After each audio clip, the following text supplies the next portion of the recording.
We began studying Psalm 94 yesterday, and we're looking at this psalm, one of the lament psalms, the psalms where the psalmist comes to the Lord with great concerns, great distress sometimes, and sorrow, fear.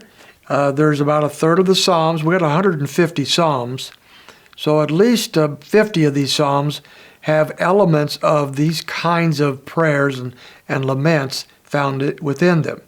And God's people have turned forever to these psalms in times of sorrow and sadness, depression, to see what God would have for them, to teach them the ways of God, and to understand how we are to approach God in times when we are distressed and struggling ourselves. And so we have these issues here, and Psalm 94 is one of these psalms of lament, and we saw there's 4 elements to this type of approach to God. First, we turn to God. We don't turn to others. We don't turn to self. We don't take our own vengeance. We turn to God. Our direction is turned to Him. Secondly, we complain. That is, we lay out our concerns before the Lord.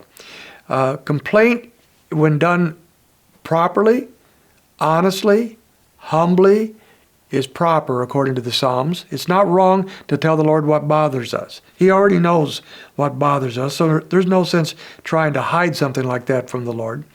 It has to be done honestly, and it has to be done humbly. We're not challenging God. We're not telling God what to do, but we have confidence that God hears us. And so we come before Him and we say, Lord, here is what bothers me. Here's why my heart is cast down. Here's why I'm distressed and struggling and sad. Here it is, Lord. I lay it out before you.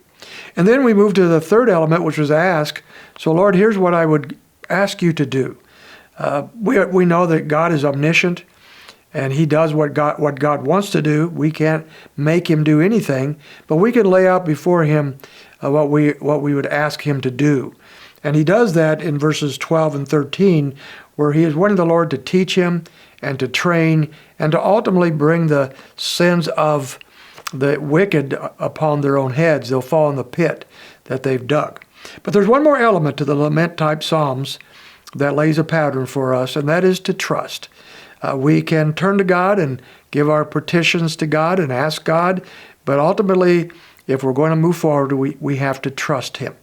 And that's what we find these psalms doing for us over and over. We see in verse 14, for example, for the Lord will not abandon His people, nor will He forsake His inheritance. He is absolutely confident and sure that based upon the character and nature of God and the promises of God, that He would never abandon His people. And then verse 17, if the Lord had not been my help, my soul would soon have dwelt in the abode of silence. If I should say my foot has slipped, the loving kindness, O Lord, will uphold me. When my anxious thoughts multiply within me, your consolations delight my soul. And so as he is, even in the very depth of his despair, as he looks to the Lord, he knows based upon who God is, that the Lord not only will never abandon him, but that He is one he can go to and lay out his concerns and his heart before Him. And in verse 19 in particular, when my anxious thoughts multiply within me, you ever been there? When you just can't get beyond this repetition of anxious thoughts, these worries that seem to be multiplying on your head. When those things happen, he says, your consolations delight my soul. And so he doesn't say these anxious thoughts are ridiculous, or they're things that are just going to vanish, but he says he's consoled, he's comforted by the Lord Himself, and that delights his soul. And then in verse 22 he says, but the Lord has been my stronghold, and my God, the rock of my refuge. He has brought back their wickedness upon them, and will destroy them in their evil, and the Lord our God will destroy them. Now, in verse 22 is a very positive statement.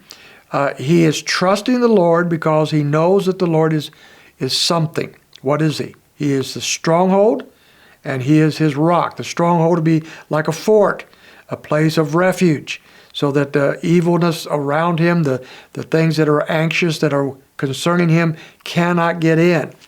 and he is the rock upon which he stands. But he's also sure that in verse 23 that the day will come when the Lord will bring about vengeance and justice upon the wicked. This might seem at first to be an unhappy thought or even an evil thought, but it's not. It's calling on God to do what God does. God deals with sin. God deals with sinners. And so he is absolutely confident that he can trust the Lord of the universe, to do what is right.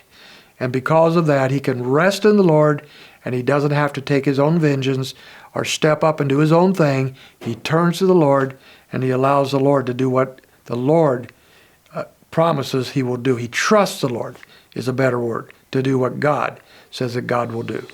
This is a great example of how we approach the Lord during the times of our own sorrow.